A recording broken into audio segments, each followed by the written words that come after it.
What would you do if the person holding your family's future was also the person you trusted most? In Chicago, 1933, a thin woman queued for bread while the city collapsed around her. She carried a secret that could bring down an empire. Minutes later, a photograph would freeze a moment everyone thought they understood. But decades later, a tiny detail in that image would rewrite everything. I'm going to take you through the whole story now. Before we begin, if you want more deep, dramatized investigations like this, hit subscribe and like. And tell me below which city you're watching from so we can build stories that matter to your community. Your support helps fund research and keeps these hidden histories alive. In the photo, before they fade, breadlines and desperate faces of the Great Depression, 1933. But if you look closely at the woman in the center, you'll notice something that doesn't belong in a breadline. She's wearing a wedding ring with 3 small diamonds, and her eyes aren't looking at the bread. They're looking at something behind the photographer, something that in exactly 4 minutes would change 847 lives forever and make this the most expensive photograph never sold. This is the story of Eleanor Mitchell and why she's smiling in a breadline even though she knows her daughter has less than 2 hours to live. This photograph was discovered in 1987 inside a safety deposit box that hadn't been opened since 1934, wrapped in a child's dress with bloodstains that forensic analysis later confirmed came from 3 different people. But look at Eleanor's face again. Really look. That's not the smile of someone waiting for bread. That's the smile of someone who just made a decision that will haunt American history textbooks for the next 90 years. Yet most people will never know her name. Eleanor Mitchell was 28 years old when this photo was taken, but her hands looked 50. She had been a piano teacher before the crash, the kind of woman who wore gloves to the market and never raised her voice. Her husband Robert worked at the First National Bank of Chicago until October 29, 1929, the day he came home at 3:47 in the afternoon, kissed their 5-year-old daughter Sarah on the forehead, and walked to the bathroom where Eleanor found him 17 minutes later with empty pill bottles scattered across the floor. But that's not why she's in this breadline. 4 years later, Eleanor was doing something no mother should ever have to do. She was choosing which of her 2 children would eat that night, because she only had enough money for 1 meal. And her son Thomas, age 9, needed his strength for what she was about to ask him to do. Something that would require a child to have the courage of a soldier and the silence of a spy. Because if he told anyone, even his 7-year-old sister Sarah, 847 families would lose everything they had left in this world. And Eleanor had exactly until sunset to teach her son how to become invisible, because the men who were watching her from across the street weren't there for the bread. They were there because 3 days ago, Eleanor had stolen something that didn't belong to her, something she found hidden in the walls of her late husband's office when the bank finally let her collect his personal belongings. A leather notebook containing names, addresses, and account numbers of every family in Chicago who had secretly hidden money from the government during the bank holiday of 1933. 847 families who still had something to lose. The photograph shows 43 people in that breadline, but what it doesn't show is that 31 of them were undercover agents working for a man named Victor Hastings, a former bank executive who had lost everything in the crash and blamed the families who had hidden their money instead of keeping it in the banks where it could have been used to save the economy. Victor wasn't interested in reporting these families to the authorities. Victor wanted revenge, and he had spent the last 18 months systematically hunting down every family on every list from every failed bank in Chicago, showing up at their homes at midnight, taking whatever they had hidden, and leaving them with nothing but a note that said, "You should have trusted the banks." Eleanor knew this because her husband Robert had been Victor's partner in the scheme, and the notebook she found wasn't just evidence. It was Robert's insurance policy, the only thing keeping Victor from coming after their family. But 3 days ago, Eleanor made a choice that would define the rest of her life. She burned the notebook page by page in her kitchen sink while her children slept, destroying the only leverage she had, because she couldn't live, knowing that 847 families were sleeping peacefully while she used their names as a shield for her own children. But Victor didn't know the notebook was destroyed. Not yet. And Eleanor had a plan that required standing in this exact breadline at this exact time, getting her photograph taken by this exact photographer, and making sure Victor's men saw her do something that would make them believe she was about to make the biggest mistake of her life.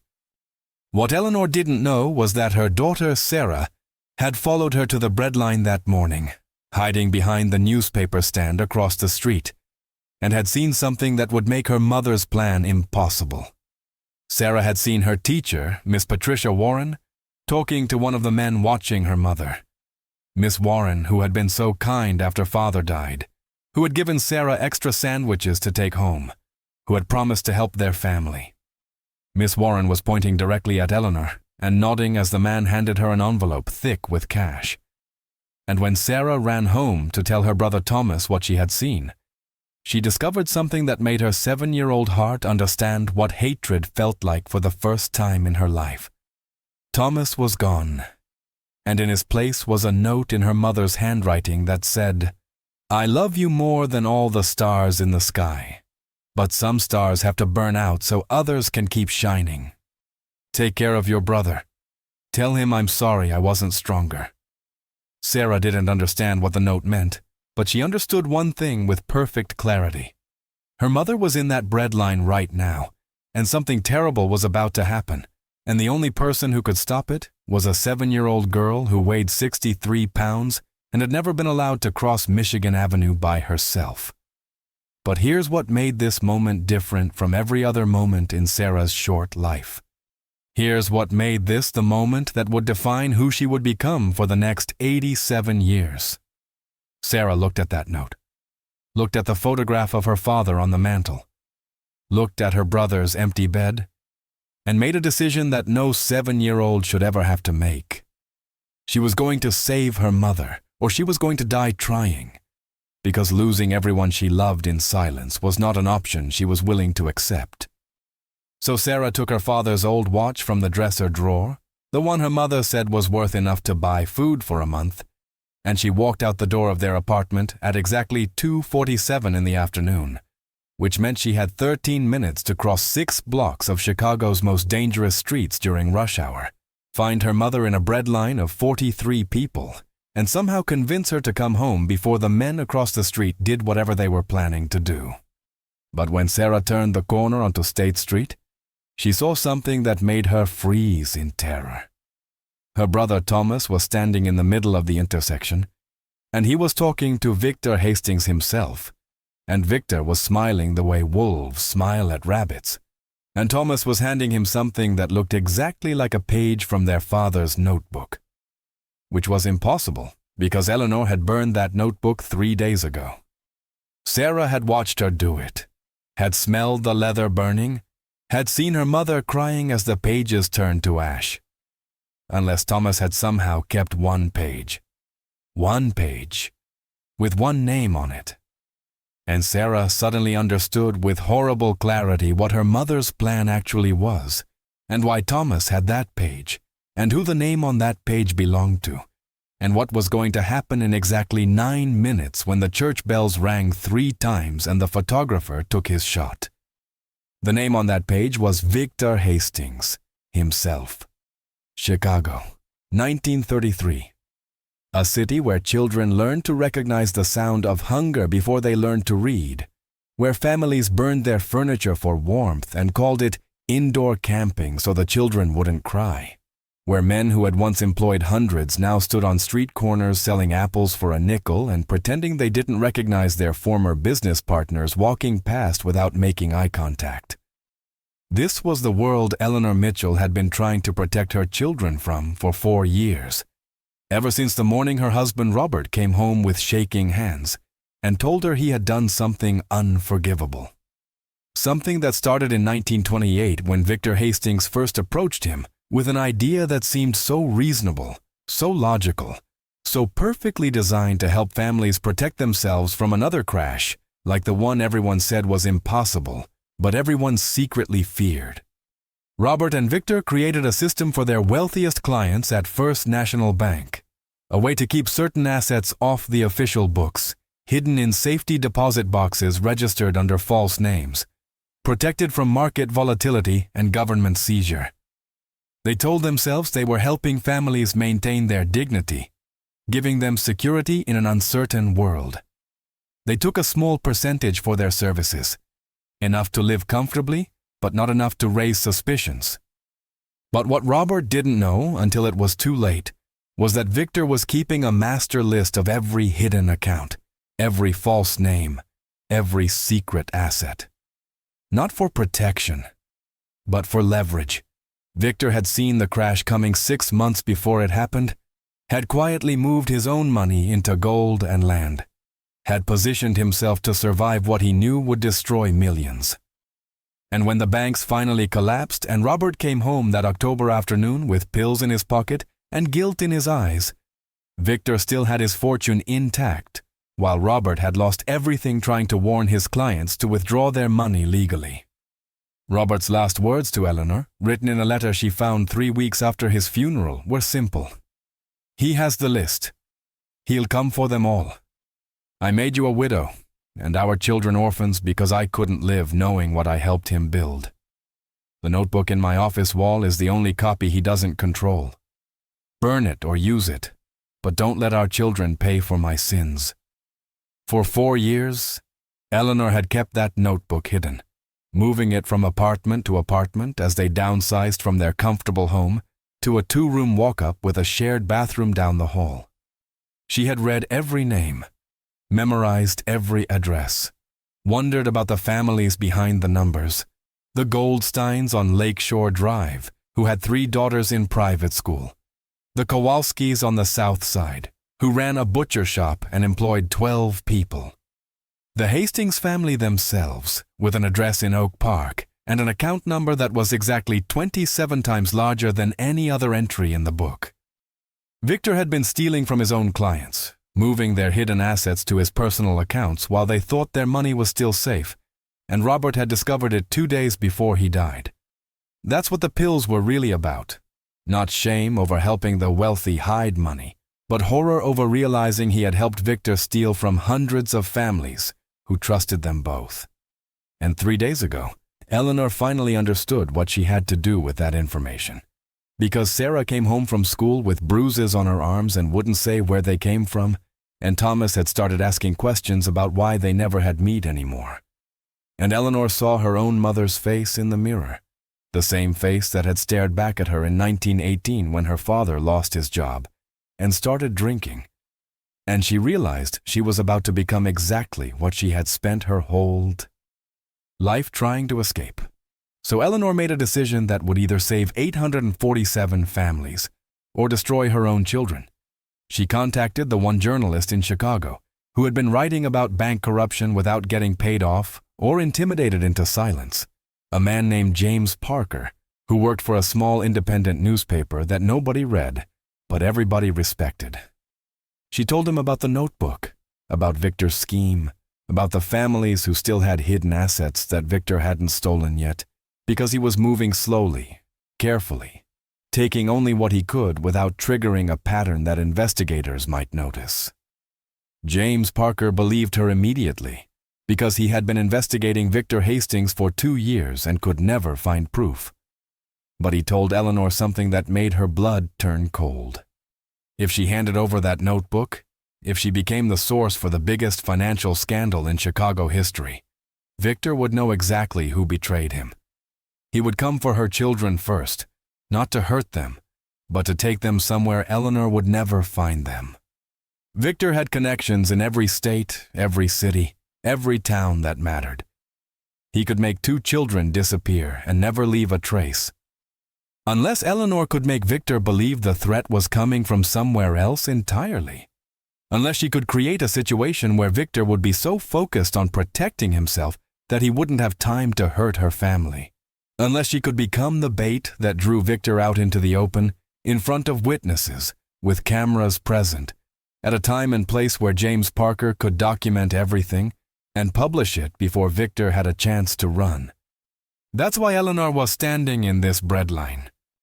Not for food, but because James Parker had arranged for a photographer to be there at exactly 3 o'clock, the same time Victor's men always changed shifts, the same time when Victor himself would be driving past on his way to his office, the same time when Eleanor would do something that would make Victor stop his car and get out and approach her directly, giving James Parker the photograph he needed to prove Victor Hastings was alive and active and personally intimidating witnesses. The plan was simple. Eleanor would pretend to hand something to the photographer, something that looked like a page from the notebook. Victor's men would report this to Victor immediately. Victor would panic, thinking Eleanor was giving evidence to the press.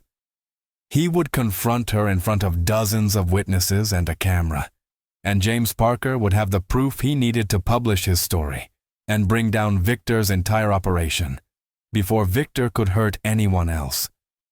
But Eleanor had made one calculation that was about to prove catastrophically wrong. She had assumed her children would be safe at home, that Thomas would watch Sarah until Eleanor returned, that they were too young to understand what she was doing. She had left them a note saying she would be back by dinner, that everything would be fine, that they should stay inside no matter what happened. She had not considered that Thomas, age 9, was smart enough to find the notebook before she burned it, smart enough to tear out one page and hide it in his schoolbook, smart enough to read the names and understand that Victor Hastings had an account with more money than every other name combined, smart enough to think that if he could expose Victor first, maybe his mother wouldn't have to put herself in danger. Smart enough to be brave and stupid in exactly the way 9-year-old boys have been brave and stupid since the beginning of time. And she had definitely not considered that Sarah, age 7, was observant enough to notice her teacher, Miss Warren, accepting money from strange men, loyal enough to follow her mother across 6 blocks of dangerous streets, and desperate enough to do whatever it took to keep her family together, even if it meant walking directly into the path of the most dangerous man in Chicago. So when Eleanor stood in that breadline at 2:53 in the afternoon, 7 minutes before the photographer was supposed to take his shot, she had no idea that both of her children were less than 2 blocks away, moving toward her from opposite directions, each carrying a piece of her plan that shouldn't exist, each about to trigger a sequence of events that would force Eleanor to make a choice no mother should ever face. Save 8 out of 47 families by letting the plan proceed and risking her children's lives, or save her children by running right now and letting Victor continue his operation for however many more years it would take someone else to stop him. And she would have exactly 30 seconds to decide, because that's when Thomas would hand his page to Victor Hastings, and that's when Sarah would step into the street calling her mother's name, and that's when Eleanor would see both of her children in mortal danger simultaneously, and realize that every choice she had made for the last 4 years had led to this single, impossible moment. The moment when she would discover whether she was the kind of mother who could sacrifice everything to save everyone, or the kind of mother who would sacrifice everyone to save everything that mattered. But before she could make that choice, before the photographer could lift his camera, before Victor could open the page Thomas handed him, something happened that nobody had predicted.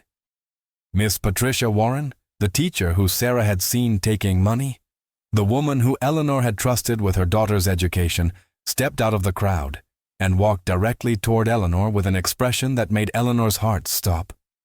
Because Miss Warren wasn't working for Victor Hastings, Miss Warren was working for James Parker. And she had just seen both of Eleanor's children moving toward a disaster that would destroy everything. And she was about to make a decision that would change what this photograph meant forever. Eleanor Mitchell had exactly 2 choices, and she had 18 seconds to make them. She could run toward Thomas, who was standing with Victor Hastings in the middle of State Street, completely unaware that the page he was holding was about to get him killed. Or she could run toward Sarah, who was crossing Michigan Avenue against traffic, calling her mother's name loud enough that Victor's men were already turning to look. She could not reach both children in time. She could not save them both. And whatever choice she made, 847 families would either be saved or destroyed by what happened in the next 3 minutes. This is the moment Eleanor had been trying to avoid for 4 years. Not poverty, not hunger, not the loss of their home or her husband's reputation. This moment, right here, when she would have to choose between her children and discover what kind of mother she really was underneath all the pretty lies she had told herself about sacrifice and duty and doing the right thing. But Miss Patricia Warren made the choice for her. The teacher moved faster than Eleanor had ever seen anyone move, running towards Sarah with her arms outstretched, reaching the 7-year-old girl just as a delivery truck came around the corner. Miss Warren grabbed Sarah and pulled her onto the sidewalk in one motion, then immediately turned and sprinted toward Thomas, her heels clicking on the pavement like gunshots, her dress flying behind her. And Eleanor realized with shocking clarity that Miss Warren had been watching Eleanor's children for weeks, protecting them, preparing for exactly this moment. Which meant James Parker had known all along that Eleanor's plan might put her children at risk. Which meant this entire setup was more complicated than Eleanor had understood. Which meant someone had been playing a deeper game, and Eleanor had been too focused on her own small part to see the bigger picture. Eleanor ran toward Thomas, but she was 40 feet away when Victor Hastings opened the page Thomas had handed him. She saw Victor's face change from confusion to rage to something worse than rage, something calculating and cold. She saw Victor crouch down to Thomas's level and whisper something that made her 9-year-old son's face go white with terror. She saw Victor's hand grip Thomas's shoulder hard enough to leave bruises, and she saw something else, something that made her stop running and start calculating instead. Victor wasn't looking at Thomas anymore.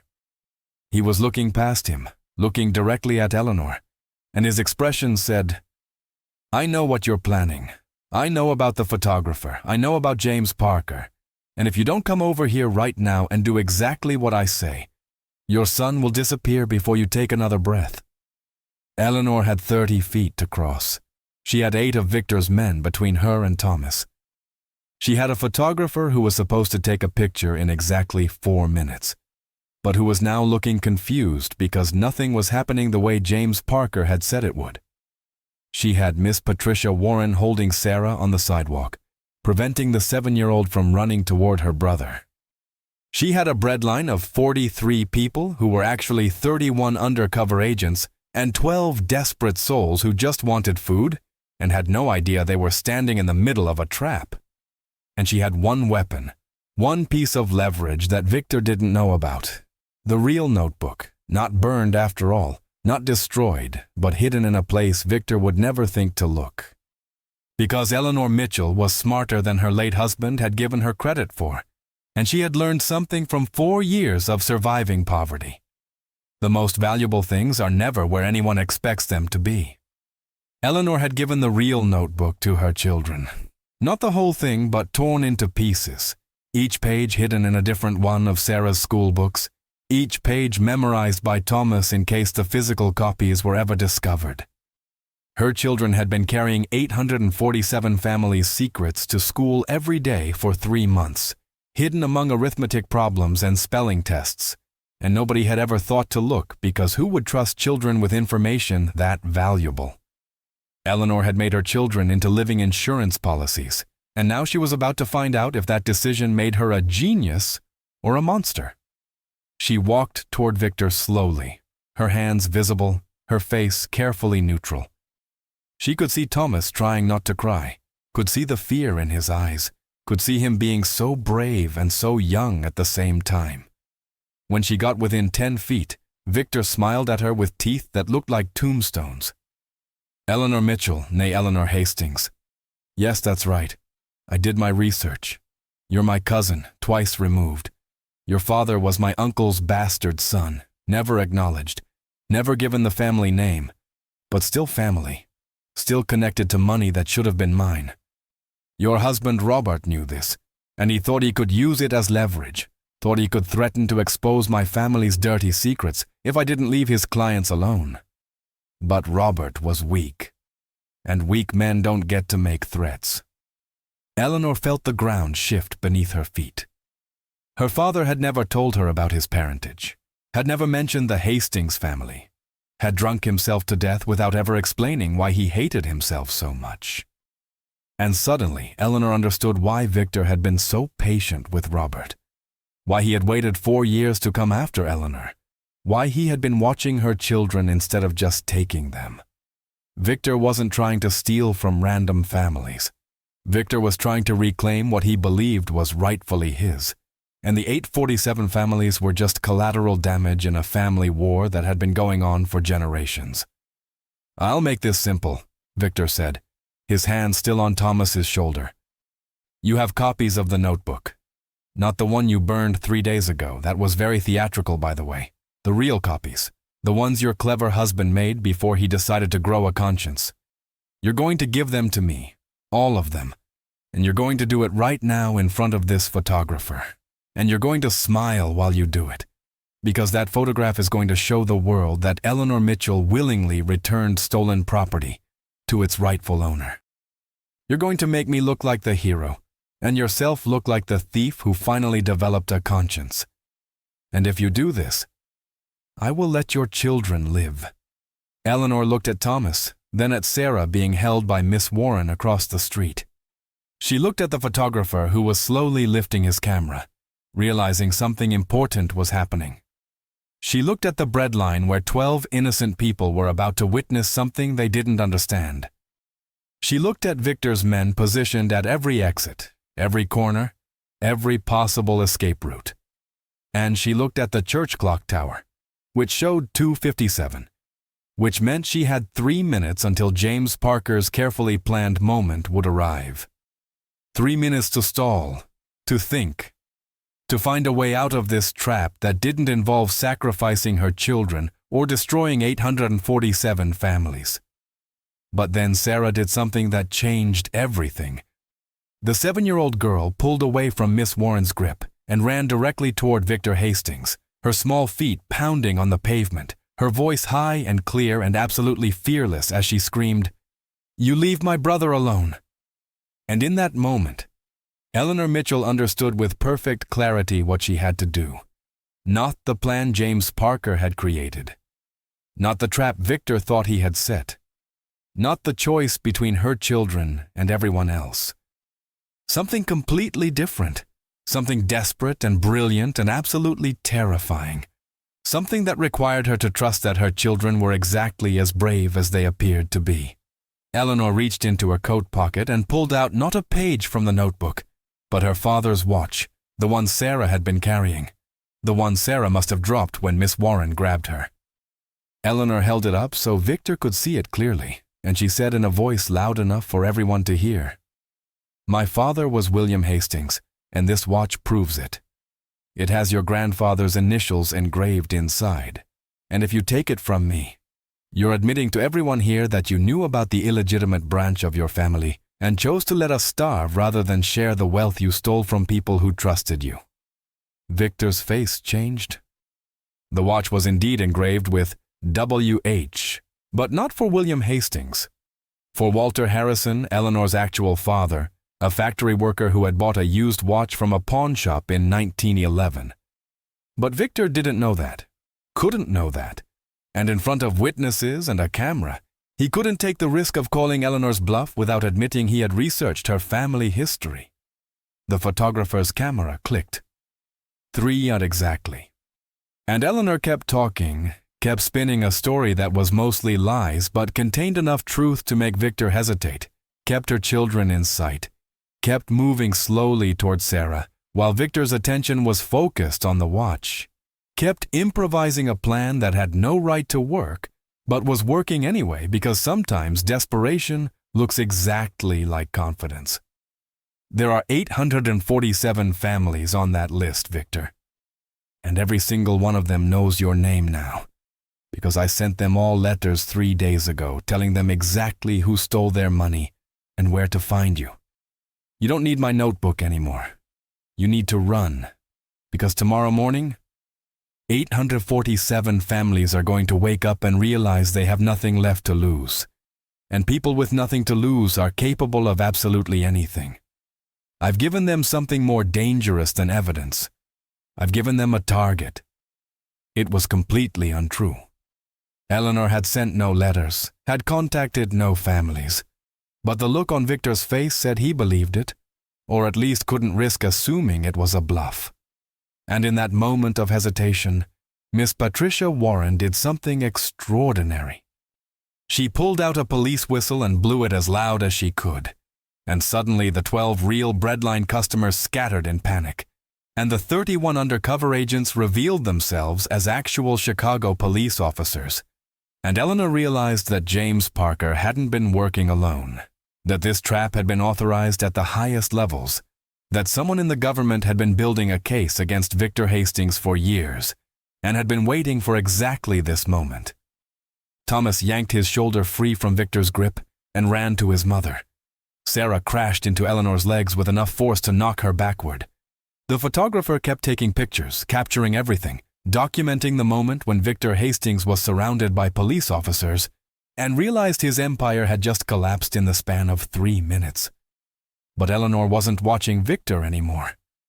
She was holding her children, both of them crying now, both of them safe, both of them alive. And she was making a promise to herself that she would never put them at risk again, would never use them as weapons, would never mistake desperation for strategy. The photograph would show Eleanor holding her children while police arrested Victor Hastings in the background. It would show Miss Patricia Warren standing nearby, watching with an expression of relief and sorrow. It would show the moment when 847 families became safe again, when one mother's desperate gamble paid off, when justice happened in the middle of a breadline during the worst economic crisis in American history. But what the photograph wouldn't show was that Eleanor had won by accident, that her plan had fallen apart and only survived because her children were braver than she deserved, that Miss Warren was actually James Parker's sister and had been protecting Eleanor's family without being asked, that the police had been watching Victor for weeks and used Eleanor as bait without telling her the full truth. What the photograph wouldn't show was that Eleanor Mitchell spent the rest of her life wondering if she was a hero or just someone who got lucky, if her children would ever forgive her for putting them in danger, if 847 families knew how close they came to losing everything. What the photograph wouldn't show was that the worst was yet to come. 3:17 p.m., the arrest was over, but Eleanor's heart was still racing. Police officers were leading Victor Hastings toward a car, his hands cuffed behind his back, his face a mask of rage that promised revenge even in defeat. Thomas held Eleanor's right hand so tightly she could feel her bones grinding together. Sarah clutched her left hand, her small fingers digging into Eleanor's palm hard enough to leave marks that would last for days. Miss Patricia Warren approached them slowly, carefully, like someone approaching a wounded animal. Her face was kind, but serious, the face of someone about to deliver news that would change everything. Eleanor's stomach dropped even before the teacher opened her mouth to speak. "Mrs. Mitchell, there's something you need to know. Something James didn't tell you because he knew you wouldn't go through with the plan if you understood the full picture." Eleanor's hands tightened on her children's fingers. "What are you talking about?" Victor kept detailed records of everyone he stole from, every transaction, every account, every dollar. The police found them in his office this morning. That's why they moved up the timeline, why they needed the arrest to happen today instead of next week. Because one of the families on that list, one of the accounts Victor hadn't touched yet, belongs to a man named Joseph McCarthy, and he's scheduled to be appointed to the Federal Reserve Board tomorrow morning. If Victor had stolen from him tonight, the entire banking system investigation would have been compromised. Your husband Robert didn't just help wealthy families hide money, Eleanor. He helped protect the one man who could have prevented the entire depression if his reputation had stayed intact. The words didn't make sense at first. Eleanor heard them, but they seemed to be in the wrong order, spoken in the wrong language. Then slowly, horribly, she understood. Robert hadn't killed himself because he felt guilty about helping Victor steal. Robert had killed himself because he realized he had prevented someone from stopping the crash before it happened. Robert's death wasn't about shame. It was about mathematics, about calculating how many lives had been destroyed because he kept one man's secrets. "How many?" Eleanor whispered. "How many people lost everything because Robert protected Joseph McCarthy's hidden accounts?" Miss Warren's face answered before her words did. "The Treasury Department estimates that if McCarthy had been able to implement his banking reforms in 1928, the crash would have been contained to a market correction instead of a systemic collapse. Unemployment would have peaked at 12% instead of 25%. 4 million families would still have their homes. 16,000 banks would still be open. The Dust Bowl would have been survivable instead of catastrophic." Eleanor felt Thomas's hand trembling in hers. She realized her 9-year-old son was doing mathematics in his head, calculating casualties the way other children calculated baseball statistics. Sarah was too young to understand the numbers, but she understood her mother's expression, and she started crying without knowing exactly why. "So Robert died for nothing," Eleanor said quietly. "He protected McCarthy's reputation, but by the time Robert died, it was already too late to stop the Depression. McCarthy could have spoken up in 1929, could have used his knowledge to push for reforms, but he stayed silent because exposing his hidden accounts would have destroyed his career. Robert died protecting a man who chose his career over millions of lives." "Yes," Miss Warren said simply. "And Victor knew all of this. That's why he waited 4 years to come after you. He wanted McCarthy appointed to the Federal Reserve first, wanted him in a position of power, wanted to have leverage over the one man who could have prevented all of this. Victor wasn't just stealing money, Eleanor. He was collecting blackmail material on the people who were supposed to prevent another crash from ever happening again." The photographer was still taking pictures. Eleanor could hear the camera clicking, capturing her face as she processed this information, documenting the moment when she realized her husband's suicide note had been incomplete. Robert hadn't told her about McCarthy, hadn't explained that the notebook wasn't just evidence of theft, but proof of a conspiracy that had destroyed millions of lives. Robert had died believing he was protecting his family from Victor's revenge, never knowing that the real story was so much bigger and so much worse. "What happens now?" Eleanor asked. "Now you testify," Miss Warren said. "You tell Congress everything you know, everything Robert told you, everything you found in that notebook. You expose not just Victor, but McCarthy and everyone else who chose to protect their wealth instead of their country. You become the face of this scandal, and you let the world judge you for your husband's sins. Or you stay silent, and you let McCarthy get appointed tomorrow, and you let him spend the next 20 years making decisions that affect millions of lives, while Victor's evidence hangs over his head like a guillotine blade." Thomas spoke for the first time since the arrest, his voice small but steady. "Mama, if you testify, will we be safe?" It was the question Eleanor had been avoiding, the calculation she hadn't wanted to make. If she testified, Victor's entire network would know her name, would know where she lived, would know her children's faces. The police could provide protection for a few months, maybe a year, but eventually the guards would leave, and Eleanor's family would be alone with the consequences of her choices. And Victor's people were patient, were methodical, were exactly the kind of enemies who would wait 5 years or 10 years, or however long it took to find an opening for revenge. But if she stayed silent, if she let McCarthy rise to power while Victor held blackmail over his head, Eleanor would spend the rest of her life knowing she could have prevented the next crisis, the next crash, the next generation of children growing up in Breadlines. She would look at Thomas and Sarah and wonder what kind of world she was giving them. What kind of mother values her children's immediate safety over their future in a country that repeats the same mistakes because the people who could stop it choose silence instead of courage?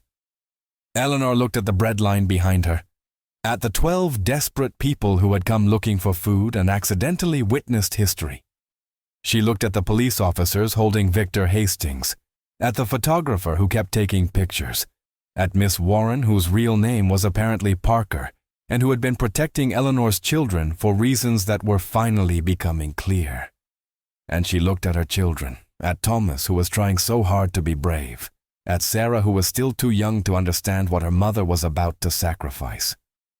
Eleanor thought about her own childhood, about watching her father drink himself to death because he couldn't live with his failures, about growing up in a house where silence was the only currency that mattered.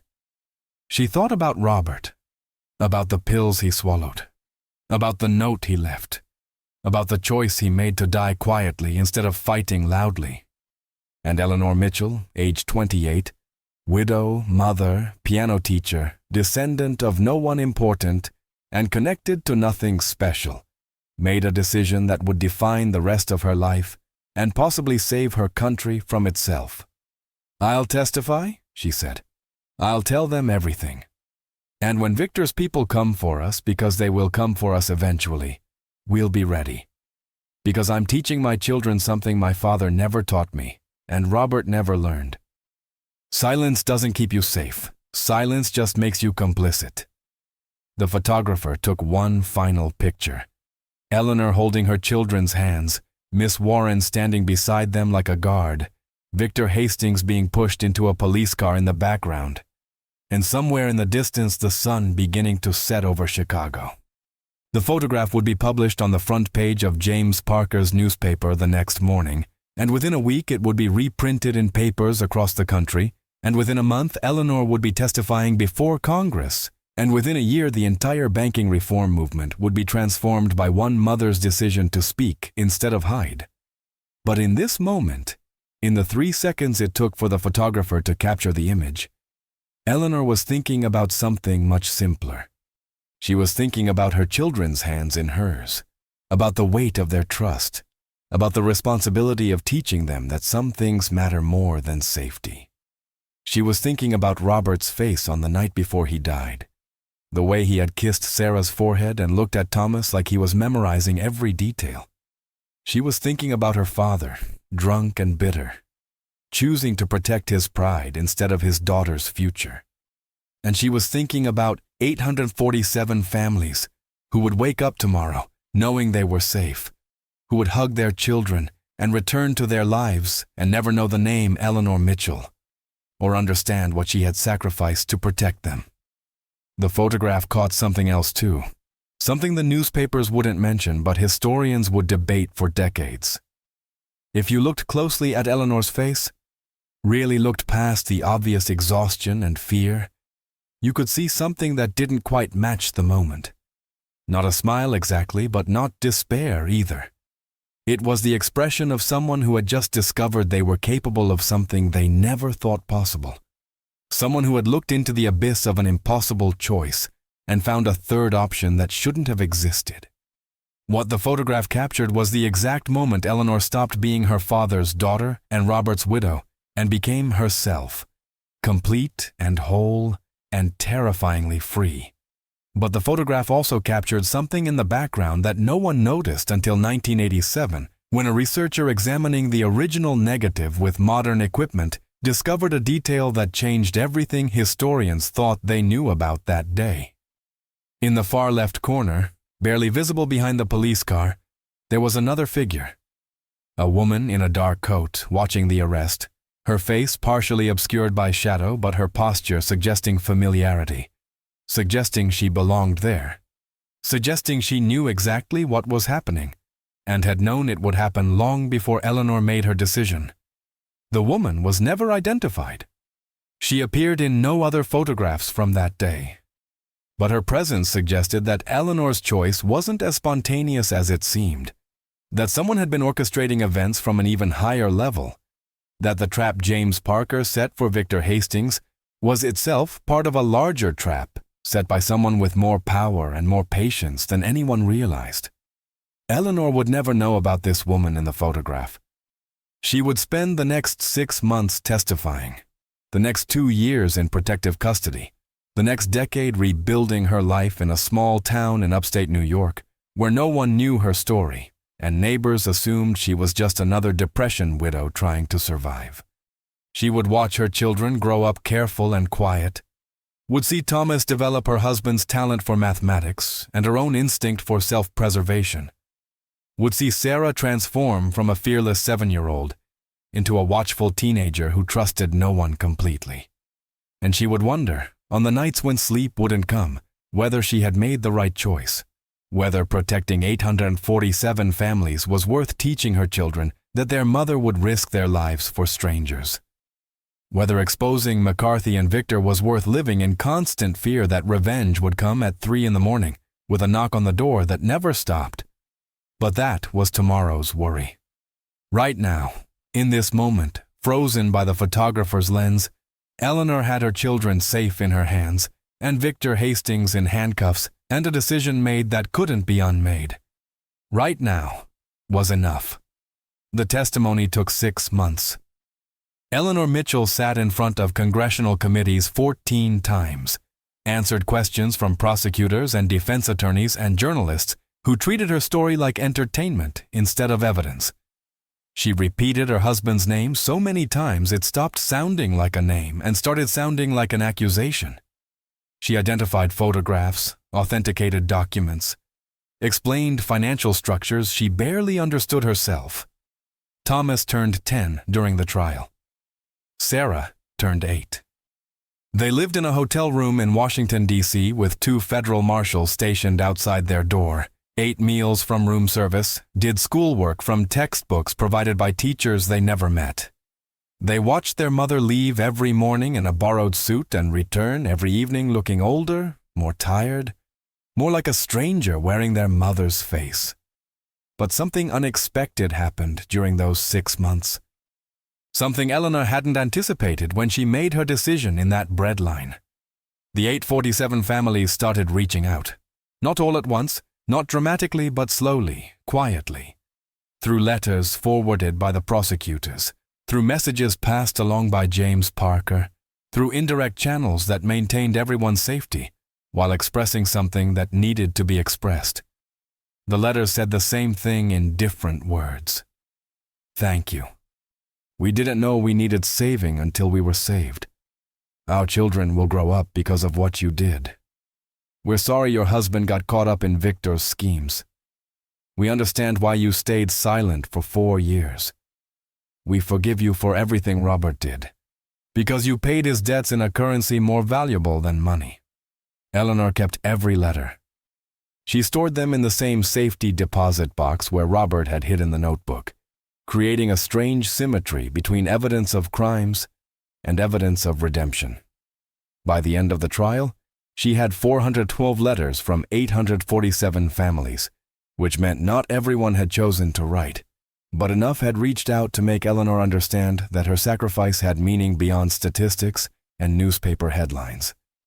The trial ended with Victor Hastings sentenced to 25 years in federal prison for fraud, extortion, and racketeering. Joseph McCarthy was forced to resign before his appointment to the Federal Reserve, his career destroyed by revelations that he had prioritized personal wealth over public service during the nation's darkest economic hour. 17 other bankers and government officials were indicted on related charges. The banking reform movement gained momentum from the scandal, leading to regulations that would help prevent another Depression-level crash for the next 70 years. And Eleanor Mitchell became someone she never wanted to be, famous but not celebrated, recognized but not respected, the woman who had betrayed her husband's memory by exposing his crimes, or the woman who had saved her country by refusing to let those crimes stay hidden. It depended on who was telling the story, and Eleanor learned quickly that everyone had a different story to tell. The federal marshals left after 2 years. Eleanor moved her family to a small town called Millbrook in upstate New York, a place where nobody read newspapers from Chicago or Washington, where people cared more about harvest schedules than congressional hearings. She got a job teaching piano to children who had never heard of the Great Depression testimony, who thought the crash meant a car accident instead of financial collapse. Thomas graduated high school in 1942 and immediately enlisted in the Army, telling his mother he needed to prove he was brave for the right reasons instead of desperate ones. He survived the war, came home with medals he never displayed, married a school teacher from Millbrook, and never spoke about the day his mother stood in a breadline and made a choice that defined his entire childhood. Sarah took longer to forgive. She was angry at 13, rebellious at 15, distant at 17. She left home at 18 and didn't speak to Eleanor for 3 years, working as a secretary in New York City and building a life that had nothing to do with breadlines or congressional testimony or mothers who chose principles over safety. But in 1952, when Sarah was 26 and pregnant with her first child, she came home to Millbrook and asked her mother a question that had been burning inside her for 19 years. If you had to make that choice again, knowing everything that happened after, would you still testify? Eleanor was 57 by then. Her hands arthritic from too many years of cleaning houses and teaching piano. Her face lined with worry and regret and something that might have been peace. She looked at her daughter, at the swell of her belly, at the granddaughter she would meet in 4 months, and she answered with the only truth she had left. I don't know. Some days I think I saved the world. Some days I think I destroyed our family for nothing. Some days I think both things are true at the same time. But I know one thing with absolute certainty. Your father chose silence and it killed him. I chose to speak, and it almost killed us. And now you get to choose what kind of mother you'll be. And maybe your choice will be better than both of ours. Sarah cried then, for the first time since she was 7 years old, and running through Chicago streets trying to save her brother. She cried for her father, who she barely remembered, for her mother, who she had hated for being too brave, for herself, and the impossible weight of deciding whether Eleanor's choice was heroic or selfish. She cried because she realized that motherhood was apparently just a series of impossible choices, each one more terrifying than the last, each one defining who you would become in ways you couldn't predict or control. I forgive you, Sarah whispered. I don't know if I should, but I do, and I'm sorry it took me this long. Eleanor held her daughter the way she had held her in that breadline 19 years earlier, and she finally understood what the photograph had really captured. Not heroism or sacrifice or justice, but simply love expressed through impossible choices, imperfect decisions, and the desperate hope that doing something was better than doing nothing. The photograph itself lived a strange life after the trial. It was reprinted in history textbooks as an example of Depression-era poverty. It was used in banking reform literature as evidence of corruption. It was analyzed by photography students studying composition and emotional impact. It was displayed in libraries and schools and community centers, always with a caption that explained what happened that day in Chicago. Always with Eleanor's name mentioned but never celebrated. Always with the focus on Victor Hastings' arrest rather than the mother holding her children's hands. But in 1987, a historian researching Depression-era photography discovered something that changed the photograph's meaning entirely.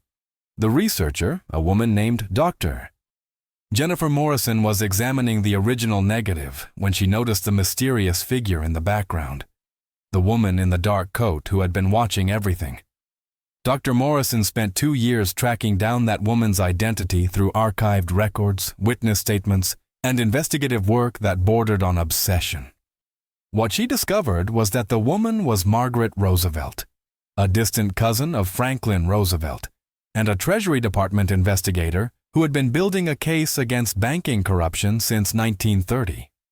Margaret had recruited James Parker, had arranged for his sister Patricia to befriend Eleanor's children, had orchestrated the entire trap that caught Victor Hastings. But more importantly, Margaret had been the one who sent Eleanor the anonymous letter 3 weeks before the breadline incident, the letter that first suggested Eleanor might have power she didn't realize, the letter that planted the seed of Eleanor's entire plan. Eleanor hadn't made her choice spontaneously. She had been guided toward that decision by someone who understood that the only way to bring down Victor Hastings was to find someone desperate enough and brave enough and foolish enough to become bait. Margaret Roosevelt had manipulated Eleanor into becoming a hero, had used Robert's suicide and the family's poverty and the children's vulnerability as tools to create the exact conditions that would force Eleanor to take action. When Dr. Morrison published her findings in 1989, the revelation caused controversy among historians and journalists who had spent 56 years treating Eleanor as either a hero or a cautionary tale. If Eleanor had been manipulated into her choice, did that make her sacrifice less meaningful? If the entire Breadline incident had been staged by Treasury Department investigators, did that make the arrest less legitimate? If Margaret Roosevelt had been the real hero, why had she stayed anonymous while Eleanor absorbed all the consequences? Dr.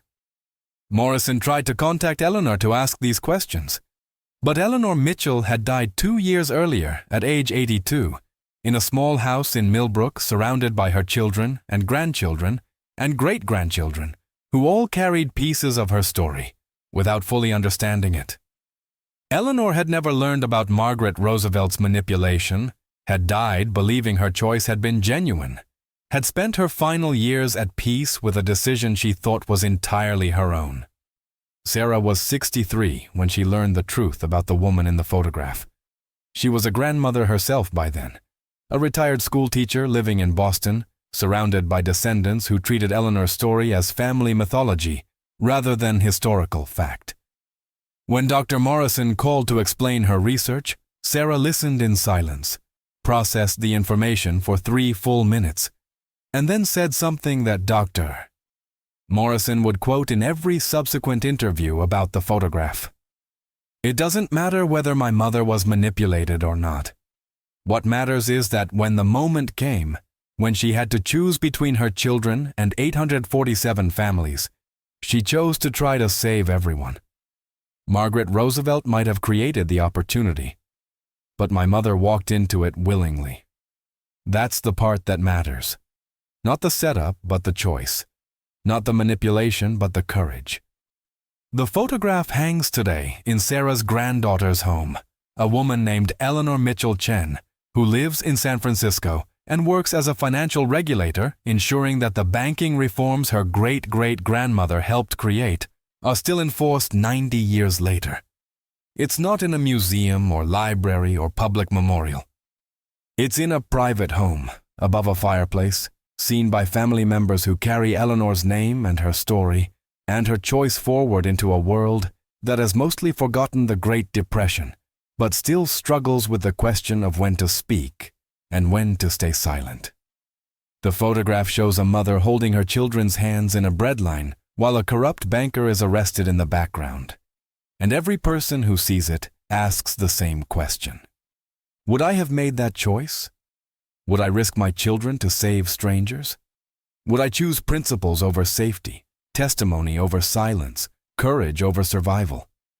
Most people hope they would make the heroic choice. Most people suspect they wouldn't. And that gap between hope and suspicion is exactly what Eleanor Mitchell lived in for 54 years after the photograph was taken. The space between believing you did the right thing and knowing you could never be certain. The last letter in Eleanor's safety deposit box, the one she wrote 3 days before she died, was addressed to future generations of her family. It contained no instructions, no wisdom, no grand pronouncements about sacrifice or duty. Just one sentence, handwritten in Eleanor's shaky, elderly script, preserved now by Sarah, who read it at Eleanor's funeral and has repeated it to every grandchild and great-grandchild who asks about the woman in the photograph. I chose to speak because staying silent was a slower way of dying, and I wanted my children to see that sometimes the scariest choice is the only one worth making. That's the legacy Eleanor Mitchell left behind. Not banking reforms or congressional testimony or the arrest of a corrupt financier. Just one mother's decision to teach her children that fear is not a reason to stay silent. That impossible choices are still choices. That love sometimes means risking everything you have to protect everyone you'll never meet. And maybe that's enough. Maybe that's more than enough. Maybe that's everything that matters when you strip away the newspaper headlines and historical analysis and academic debates about manipulation and heroism, and the complicated truth of who really saved 847 families in 1933. Maybe it's just a mother holding her children's hands and choosing to be brave when being afraid would have been so much easier. The photograph remembers. This is a fictional, dramatized story inspired by real historical events. Life lesson. Eleanor's choice reminds us that courage is rarely tidy. Sometimes the right thing costs everything you love, and sometimes love itself demands impossible choices. Her moment in the Breadline shows that speaking up can protect many, but it also forces us to reckon with the price of doing what's right. Questions to reflect on. What would you risk to stop a harm that's bigger than your family? How do secrets and silence shape who we become across generations? Where do you draw the line between protecting loved ones and protecting the greater good? If you watched to the end, leave the single word "unsilenced" in the comments, so I know you stayed with the story. Tell us which city you're watching from, and, only if you want, share a short story about an ancestor whose choices shaped your family. Your memory might inspire our next episode. Thank you for listening. If this moved you, please subscribe, like, tap the bell, share or comment, and click the end card to watch the next video. Tone, documentary, respectful, emotive.